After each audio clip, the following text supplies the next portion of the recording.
I'm a huge fan of your music. How would you describe it? It's like Hawaiian steel guitar music, sort of? We struggle with the description a little bit because we're all over the map. I play steel guitar, which is initially a Hawaiian instrument. The guys in the band are all great jazz players, but we really go a number of different directions. So, yeah, we call it, I think, jazz with Hawaiian overtones is what we settled on most recently. I, But yeah, we do swing, tangos, boleros, you name it. Most of the fun is in curating the songs that we do and figuring out what works and what doesn't. But we've settled on a pretty good formula so far. So I think it's working. and the new record is like Western, some Western standards, and are there some originals in there too? No, we're doing all old melodies. I'm not a songwriter, at least not yet. I may do some writing in the future here if High Tide gets tired of clearing the royalties on these. But the most recent thing is a concept album where Slowey Goes West. We're heading into the western deserts of the U.S. Bunch of cowboy songs we love, Sons of the Pioneers. There's a bunch of just old cowboy melodies on there. Back in the Saddle, Happy Trails, Don't Fence Me In, are just a few of the titles. We did a Christmas album, which was another like concept album, in that like all the songs are Christmas songs, Yes. and it just kind of seems to fit with the band. And I love the like 1960s Grant Green albums. He did a Western album, Going West, I think it's called. He did a Latin album. He had a whole series of he had a spirituals album, I think, and so that was and there's other jazz musicians that have done Western themed songs, and we're already kind of crossing over into that Hawaiian stuff. We have found this old tune, a Rex Allen tune, Hawaiian Cowboy, that kind of bridged the two worlds. And I mean, there's steel Perfect. guitar and all those, all that stuff. So it just kind of fits with what we do. You guys are from Philadelphia, just like the Dead Milkmen. Yeah, that's right. Being from Philadelphia, how did you get into Hawaiian music? My connection, I guess, goes to my dad, who he grew up in Hawaii.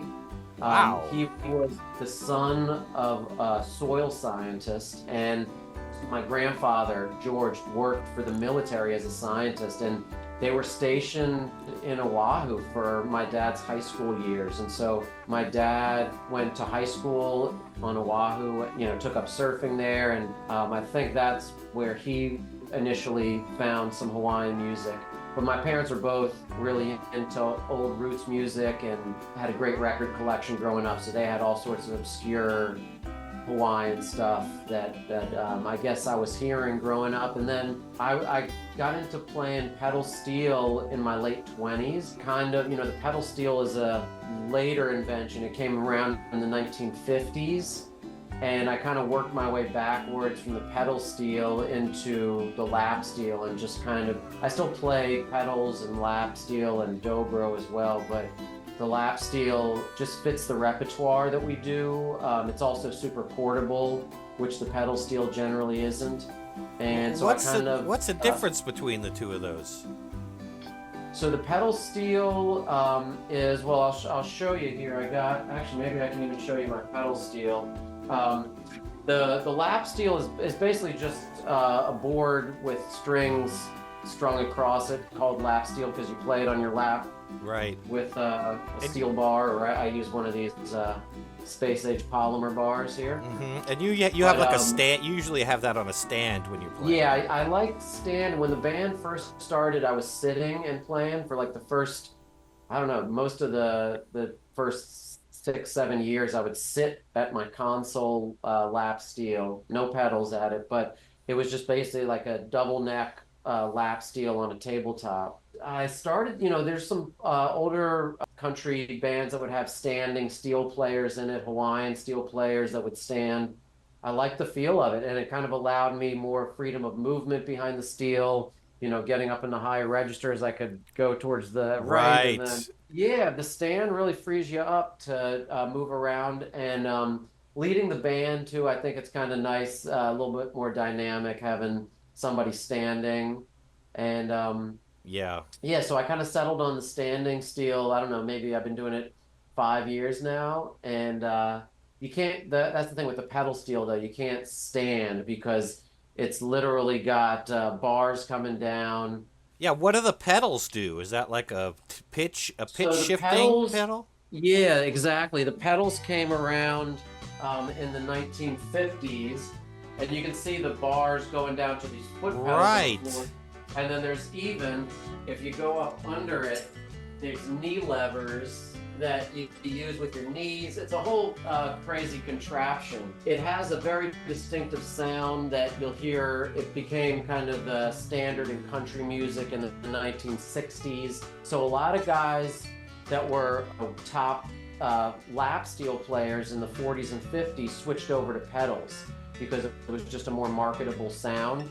But there were a few that did not. And Jerry Bird, who was one of my heroes as a steel player, was one that just never went to pedal steel. He stayed true to the lap steel, and he could get the sounds out of it to sound just like a pedal steel pretty much. But the lap steel is kind of more demanding in a lot of ways, technique-wise, because you really have to.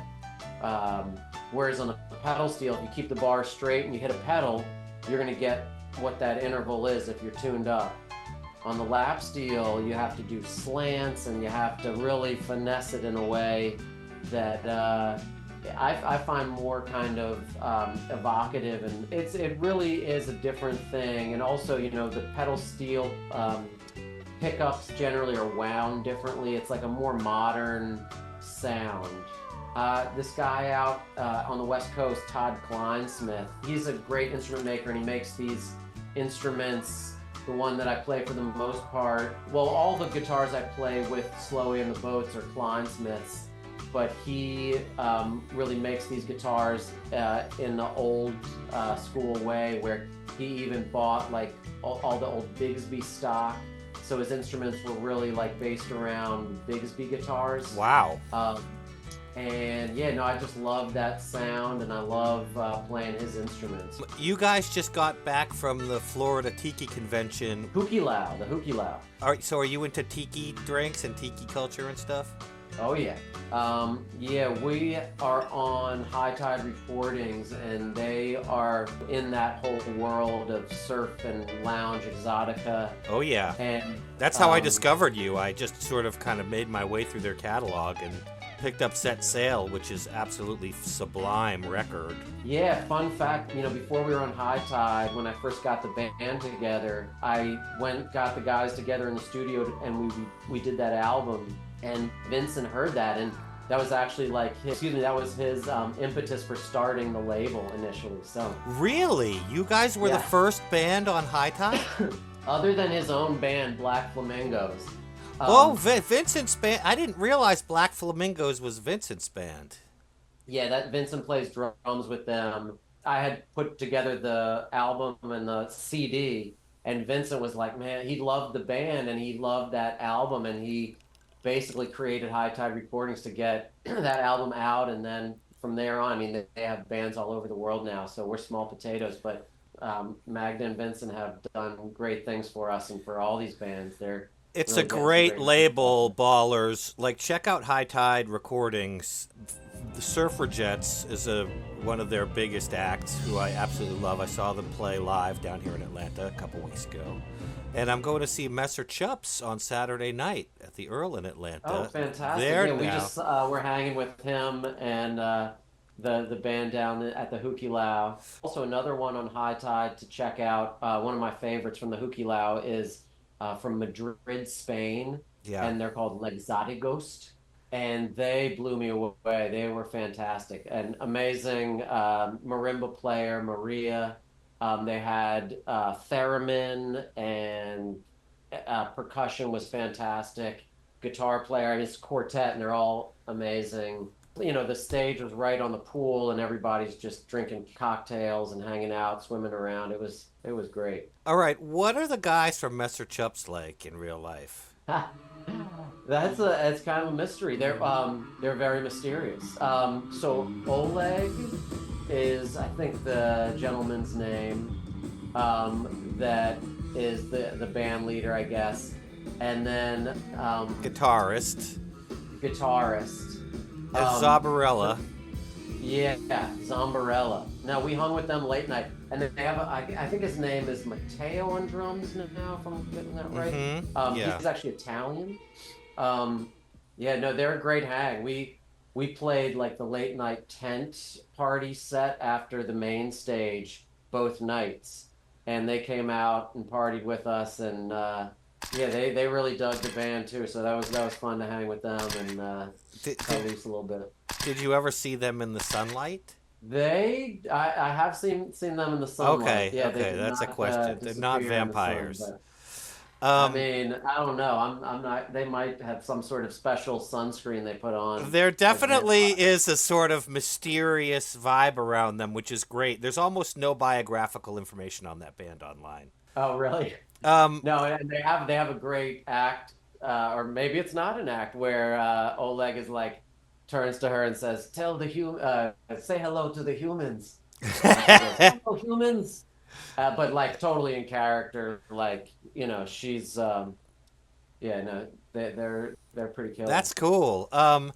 And so what's your favorite tiki drink? Like, what were you drinking down there? Do you have a favorite? Man, they had unlimited, so people pay for the ticket, and then all of the drinks are just you come up. There's like I don't know 8 bars around the pool, and they're all like taken over by the tiki bars from all over the country, and there was international tiki bars there, and so you could just keep going. I mean, as soon as one bar, they had each a couple specialty cocktails, and as soon as one bar ran out, the next bar comes in and sets up shop.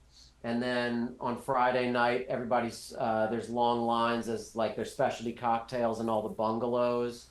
So, man, it's all a blur, but Dangerous. That's dangerous. it is, and in fact, this is our second Huki Lao, and I learned the hard way that it's a marathon and not a sprint. We had a couple new guys with us this time, subbing in, and we warned them, and no, everybody did really well. Yeah, because I noticed on the Slowey and the Boats Slowey Goes West record, you actually have more players than you have had in the past. You have Yeah, we brought in a couple friends for that. We have a Philly accordionist named Rob Curto who plays Yes. on that. Yeah, some of my favorite stuff on the record.